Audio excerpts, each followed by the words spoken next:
Welcome back to California Cooking. On today's show, I'm taking you to a Mexican steakhouse, and you'll never guess who my lunch date is. Then, what's for dinner tonight? How about a quick shrimp sheet pan dinner? And you know there's always room for dessert, a super simple shortcut on a French Frangipane tart. Let's start with one of the only restaurants on Rodeo Drive in Beverly Hills. The Hideaway opened last summer. With its 1970s Baja California vibes, it's the perfect place to grab a margarita with friends or have a romantic steak dinner for two. Let's check it out.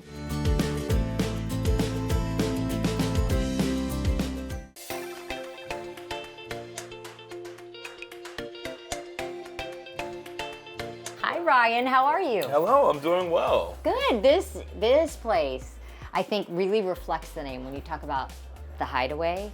When you walk in here and it's got the coolest little nooks and crannies, and it feels cozy. Yeah, it does. And you have the choice in the restaurant to either be in an open area like the courtyard where you can be seen, or if you want to have something more private, or if you've got like some sort of business meeting going where you need to like actually get some work done, we provide that as well. And the restaurant itself geographically is sort of hidden off of Rodeo, you know, it's not obvious when you pull up outside, and I kind of like that. It sort of gets you ready for the atmosphere, the vibe that we're trying to create here. So I would think a lot of people might be, surprised to know that you're a restaurateur. Maybe they thought, okay, you're an actor, we know that, but when did this kind of become of interest to you, the restaurant business? Well, I think the restaurant business became interesting to me as a waiter when I was a kid, you know.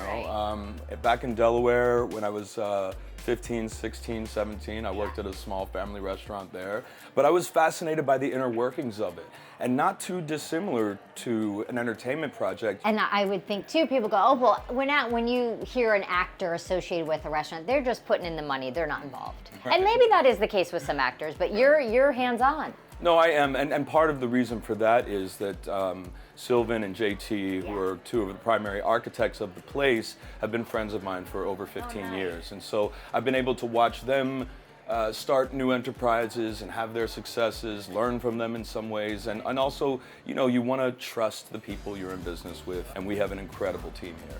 When you think of Rodeo Drive, people from all over the world come here. Right. And I would imagine they come here going, oh my gosh, did you see Ryan Phillippe? You know what, does that happen? Right. I mean, yeah, it does to some extent, Yeah.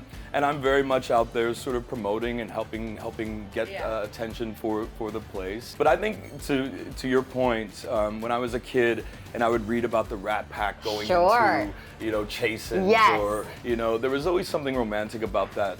In a booth, probably something like this. Yeah, right? or even Dantana's. When I first came to LA and I heard that Frank Sinatra used to go to Dantana's, that made me want to go there, And so there are some things like that I think are appealing and do lean into where we are. We're in Hollywood, we're in Beverly Hills. I would imagine too, being an actor, you're entertaining others. That's what you do for a living. And honestly, I think restaurants for so many is a form of entertainment. It's not just food.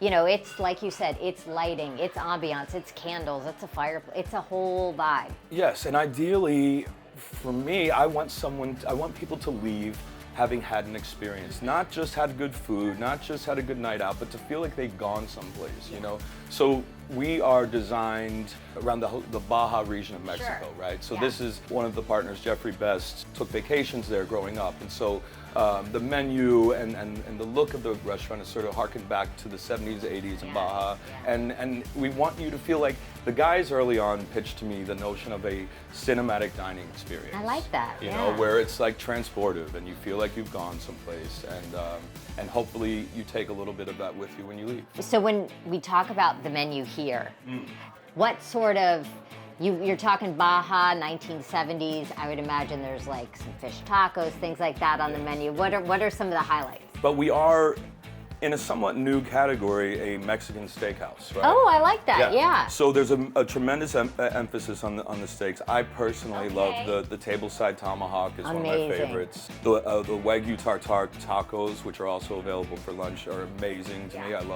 I'm a big meat eater. Okay. But then, there is the emphasis on seafood as well. We've got great shrimp options, and then there's a branzino that is one of my favorites. That it's prepared with a red sauce and a green sauce on the same piece of fish. So you've got 2 seasonings on your entree, and it's really, the emphasis is on freshness. Every time you eat here, you feel full, but not overly so, not heavy, you know. There's something very light and clean to the food here that I really appreciate. And this little button behind it, so this is which an you haven't interesting- used yet. I really thought you'd be pushing I'm like, that when's thing. Ryan gonna stop talking so I can hit the tequila button? So where'd you get this idea? Push for tequila. I think, you know, the guys thought it would be fun. Yeah. And our staff has wearable devices. Okay. That will then alert them when they're responsible for your table. You press this button, they'll get a little buzz, and they'll That's know hilarious. that you need more tequila. Really? And they actually come to the table when we hit the button? Yeah. Really? Yeah. Do I hit the button? Go for it, Okay. yeah. What? Hi, did you guys call? Oh my gosh! That was I like, heard the tequila button buzzing, so. that was 20 seconds ago. Yes, I'm here. Okay. What can I get for you? I don't know, what do we do, Ryan? Casa Azul. What's your drink of choice? My favorite drink here is the Yeah. Poblano Escobar, which is a mezcal cocktail. I have to have what Ryan's having then. Hey chef, how are you doing? Fantastic, and yourself? Good. You just gave me a hot, fresh tortilla Yes, right off ma'am. the flat top back there. Yes, right here we're making fresh all the time. We have a blue corn masa right now. Mm. It is delicious. What was the main inspiration? What did you want to convey in this menu? Well, the biggest thing is we want to be a shareable restaurant. Yeah. Every table is a fiesta. I love it. So every table you're having a great time. It's all you're sharing. Our New York with our chimichurri is amazing, Yeah. and our lobster tempura. All that stuff is just to have a great old time, especially when you sit down in the booths and you Yeah. have your little tequila bun and all that. Yes. It just makes it. One of the toppings on this gorgeous steak, but it's this chimichurri topping on top that was amazing. Yeah. Well, we're gonna make it today. Okay, let's do it. Okay, it's pretty basic, Yeah. you know, but the thing for us, it's fresh ingredients. Yes. Walk us through it. All right. So for me, when we do it here, Yeah. we grate actually Okay. our garlic. So you don't get those big chunks of garlic. Exactly. It just adds better flavor to it. So we're gonna get a couple cloves in there, and then we'll do a little bit of lime zest too as well Okay. into it. Now, do you get nervous, chef, when some big names roll in here? I heard, I was just out there talking to Ryan, that Elton John Yes. was here the other night. Like, does that make you nervous? Of course, you know we treat everybody as a VIP. Of course. But it does. But- Yes, of course. We pay extra attention to all those big VIPs. Yeah. And then we're gonna also do a little bit of lime juice as well. Yeah. And then we're gonna mix that up. Okay. And then we have a little bit of extra virgin olive oil right Yes. here, and a little bit of red wine vinegar right here. We're gonna do a little cracked pepper in it right now Okay. to start off with. And then we're gonna sprinkle some salt, and that creates our little foundation. Sure. And then we'll put some red wine vinegar in it. And also when you're making this, Yeah. it depends how saucy you want it. If you want it dry, if you want it really saucy, I kind of like it a little bit on the saucier side, Yeah. so that you just have a little bit of extra juice floating around. Right. So then we'll go with a little bit of shallots. We'll do a little bit of jalapeno too as well. Okay. And we'll do a little bit of chile fresno. And then we'll go a little bit of cilantro in it. And I would say it's about maybe a bunch of each. Okay. A bunch of cilantro, a bunch of parsley. Yeah. And then once we have it all in there, we're just gonna stir it all up. And then we're gonna see how wet it is. And at this point, everything's marinating in there. And then right here, I'll decide, okay, it looks kind of dry to me. I'm gonna put a little bit more olive oil and then a little bit more red wine vinegar into it. And maybe a little bit more lemon Fresh juice. lime. Yeah. And that, young lady. It's perfection. Should I take a little taste on my Oh, tortilla? of course. There you go. Let's see. Yummy? No, it's beautiful. Thank you. Yeah, perfect. Thank you, chef. My pleasure. Thank you for coming in Thank today. you. A really popular spot for lunch too, Ryan, right? Yes, lunch service is fairly new here, but Okay. then we've got a completely new lunch menu that we've just started working with. It's been a huge hit. This is, I think, really cool. Uno, dos, tres, Yeah. right? So that's where you kind of do a pick three sort of a thing, We right? do, yes. One being your appetizer, which we've got a great selection of choices here. The tuna tartare is one of my favorites. 2 will then be your entree, which is, we've got some great salads there. A burger, which is incredible, that's not necessarily available at night, but is on the lunch menu. And then 3 is your dessert to finish off with. This is at a more approachable price point, a lunch Yeah. price point. Thank you so much. Look at the donkey. What's in there? This one I would imagine is the Poblano Escobar. Okay, since I your asked for favorite, it. yeah. Let's see. Okay, lunch was good. Now we moved on to dinner. We have that quickly. So these are three of our most popular dinner dishes. So we've got the New York strip wagyu right there, which is incredible, absolutely phenomenal. And this has the chimichurri on top. It does. And then you've got your lobster tempura Look at here. how beautiful that is. You can make your little taco. Yeah, make your little taco. I love it. With your lobster. Yeah, I love an interactive meal. That's so great. And then here is the branzino. With the red and the green sauce. Is it your birthday? What? So much about dining experiences now Yes. is about what are you going to post to Instagram, You're right? so right. You got to have something that's eye-catching, festive. But is this just the way the chocolate cake comes? Yeah, it's the only You're way you can get kidding. it. Yeah, you have to. I like that. Yeah. Yeah. Doesn't it put you in a good mood? It does. And then we've got, flan.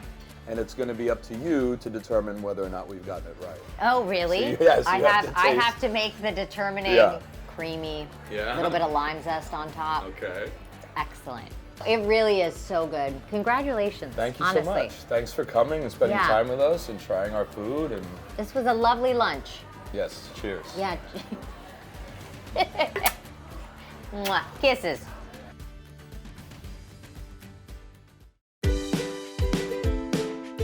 Coming up, I'm making an easy dessert using up some extra fruit I had in the fridge. But first, simple prep and easy cleanup. A sheet pan dinner, always a good idea for a weeknight meal.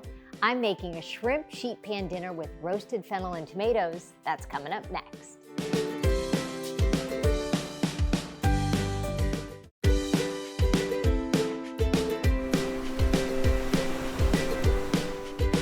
You've only got 30 minutes to get dinner on the table. This Mediterranean-inspired sheet pan dinner is delicious, and it happens to feature one of my favorite vegetables, fennel.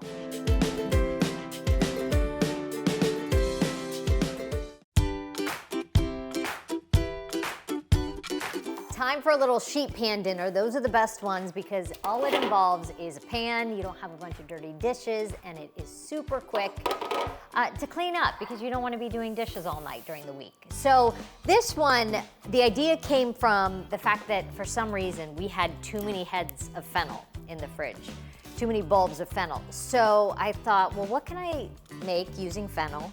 And if you haven't tried fennel, I suggest giving it a try. It's very anisey, kind of a licoricey flavor, and I know at first you're like, but if you roast it, it gets this beautiful caramelized, delicate flavor, and it's really nice. So what I do with fennel is I take off this outside piece, which is a little bit tough. So you want to get into the softer pieces of the fennel, and then you just wedge it. So we'll do a few wedges of fennel. So we've got our fennel cut up. To that, we just throw it on the tray. And the other thing I do with the fennel, it has this kind of tough part holding it all together. And I usually cut that off. I have a can of white beans, drained, rinsed, white beans going on. And that's the thing, you just kind of dump and pop it in the oven. Beautiful cherry tomatoes, which this time of year aren't great, so roasting them actually is nice. And that's gonna kind of create a little bit of a juice when they pop open in the oven. Olive oil. I'm gonna coat everything. I happen to have a little bit of white wine left over from last night. I also have some chicken stock, just to give it a splash. Lemon zest. You could even do slices of lemon, that would be nice. Maybe I will add a few slices of lemon. I kind of like how that looks because on top, at the very end, we're gonna add peeled shrimp. But I don't want to cook that the whole time this is in the oven because shrimp cooks so quickly. So I'm gonna just nestle in some lemon, salt, pepper, and then I want to get some garlic in here. A few cloves. And you don't want to mince the garlic up too finely because it will burn. And the goal is that this creates kind of a sauce, and then I have some baguette over here that I want to slice up, and you can use that to kind of dip up the sauce. Let's give it all a mix. We're gonna put it in a pretty hot oven. We're gonna put it in 425, and then we'll add the shrimp a little later. So it's been about 20 minutes and things are starting to get caramelized and yummy, and a liquid kind of a sauce is forming at the bottom of the pan. So this is where we want to add our shrimp. So quickly, because you don't want to overcook your shrimp, olive oil, salt and pepper, and that's it. And I peeled and deveined these. If you can get them already peeled and deveined, even better. And these should only take just a couple of minutes. Lay the shrimp in there. Same time we put that in, I'm gonna have these little slices of baguette go in and brown up. Just hit them with a little olive oil. Shrimp and bread. The shrimp took 5 minutes. That was really fast. The bread, nice and crispy. How I would top it is I kept the little fronds from the fennel, and I would just sprinkle some of those on top. And I also have some parsley, so some fresh herbs I think would be nice. A little drizzle of olive oil on top. And then I know this is a divisive topic, whether or not to do shrimp with a cheese, but I think feta would be really kind of yummy on top of here. So I'm gonna be scandalous. Then crumble some feta, and that's it. And then we serve it with our crusty bread, and I'll show you how I'd serve it. This is how I would serve it up, just in a shallow kind of bowl. Get your beans, your shrimp, your tomatoes, your fennel, just around. You've got your little crisps, and your sheet pan dinner is served.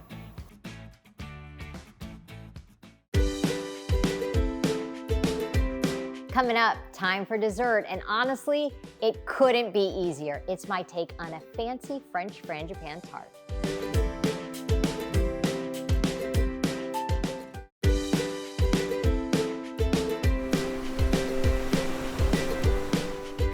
Now for an easy dessert, I happen to have some extra pears in the fridge, so it got me thinking, what can I make for dessert? Here's my spin on a pear Frangipane tart.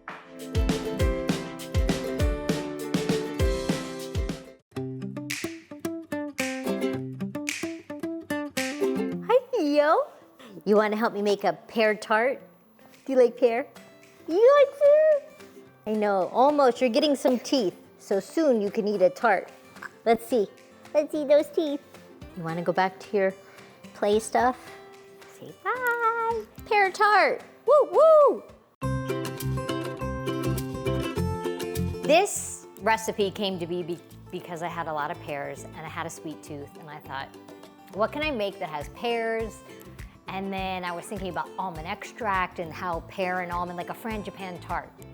I can't bake, but I did kind of do a take on something I've made before, but I added the pear and then I found almond paste, which is so good. It has that, if you've ever used almond extract, you know that flavor. It's almost hard to describe, but almond paste is everywhere. I'm gonna try, I've never used almond paste before. I'll show you what it looks like. See, you know sometimes those little candies that are made from this, and I'm gonna do about 1/3 cup of this. So let's see, it's a little hard to measure this, but I think that should work. Almost like Play-Doh, and if you taste it, it's made from almonds. It's sweet, and it has a flavor that's unlike anything you've had before. So a really simple kind of tart recipe without a crust. And you could do a crust, absolutely, but I'm gonna do without. The baby's excited about it. About 1 cup of flour, give or take. Same amount of milk as flour. 4 eggs. This has quite a few eggs in it. It's a very eggy tart. This would be amazing for dessert. It would be amazing for breakfast or brunch. But I do think it's one of those things that is better right out of the oven.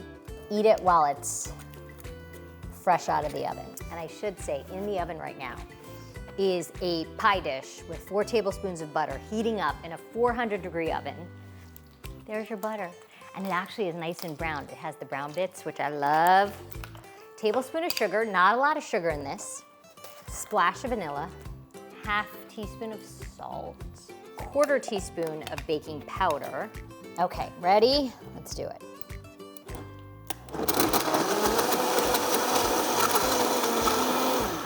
That's nice and mixed. So quickly, while everything is ready for us, I'm going to peel and cut up at least one pear. It depends how big your pears are, but I'll start with one and see how we do.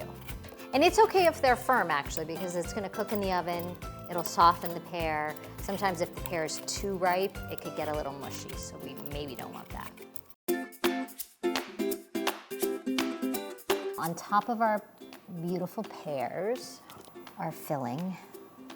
Look at how rich and creamy, and it's got our almond paste. And then on top of that, slivered almonds. Back into the oven for about 20 minutes.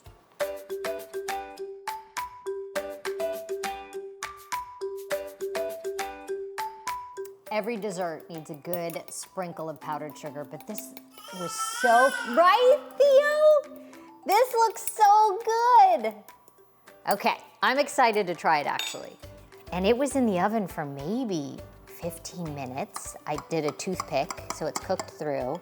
And that almond paste created these little crunchy bits. And all of that butter should help it release from the bottom of the pan. Perfect. All the pears, the eggy custard. It's hot though. I might burn myself for you guys, but it's worth it. But you know what's so nice about it? It's very delicate. It's not really sweet. You taste the almond, the pear. This would be great for brunch.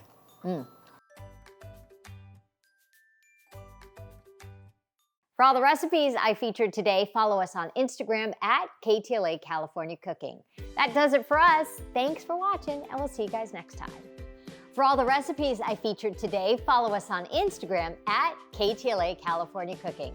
Well, that does it for us. Thanks for watching, and we'll see you next time. How was that, Theo? Good?